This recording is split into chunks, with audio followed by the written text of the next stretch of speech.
Now, he may walked past artworks by Mustafa Hulusi in the street without even realising it. Not that they're that small, they're billboard size, and that's exactly where they're often placed. His new exhibition is made up of creations that have all previously been fly-posted around London. And Mustafa joins me now. It's very interesting that your work has a double showing. It's been seen by the public before it gets into a gallery. Well, I practice my art in a way that I want people to engage in it without any kind of hierarchical obstacles. So the idea that it's ephemeral, it's around you, it's transient, you can have a profound art experience without necessarily walking into an art gallery, I think sets up this exhibition really well. What sort of interaction do you get from the public when you're putting these out on billboards? Well, I kind of borrow various different ideas. For example, there's a popular advertising technique method called teaser campaigns, where they put an advert out without necessarily revealing its product, so to say. So in its, you get to become more curious, and a process of thought begins, a process where you can possibly open up your ideas in your mind to what is surrounding you visually, and that's generally that's what I'm interested in doing with my work, prompting the viewer to think in a different way, think on a different horizon. Now, the first piece of work I wanted to ask you about of yours features the sort of starburst pattern above, which just looks like a packaging shop. Tell me about this. Well, that was a London-wide campaign that began in 2005. I managed to acquire the use of various billboards because I had contacts within the industry, fortunately.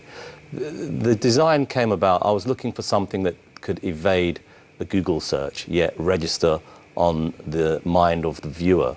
So I needed a kind of iconic emblem that could signify, again, something that is open to interpretation. So it could be a symbol of infinity, or it could be a demarcation of space. So you're aware of the space of London, the space around you. You're aware of advertising, what it does to you, how it influences you, whether you would like it to or not. It's there, it's intrusive.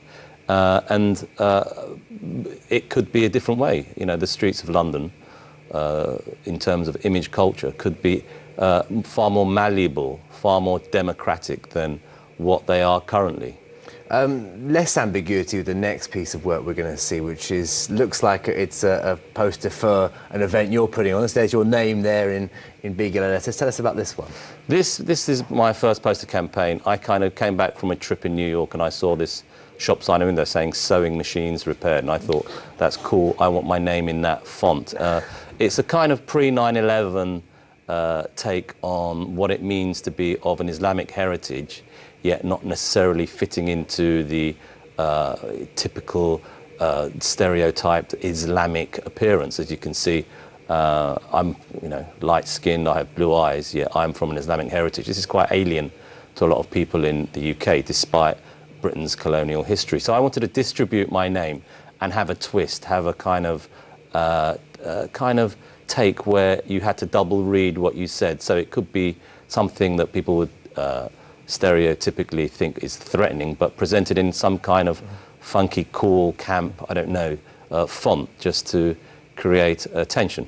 It certainly grabs the attention. The next one we're going to see is a pomegranate, which is, a fruit which is suffused with so much historical and biblical import. Tell us what about this one. Well, the pomegranate has many, in all monotheistic religions, it has several different meanings. In Christianity, Eastern Christianity, it symbolises the blood of Christ.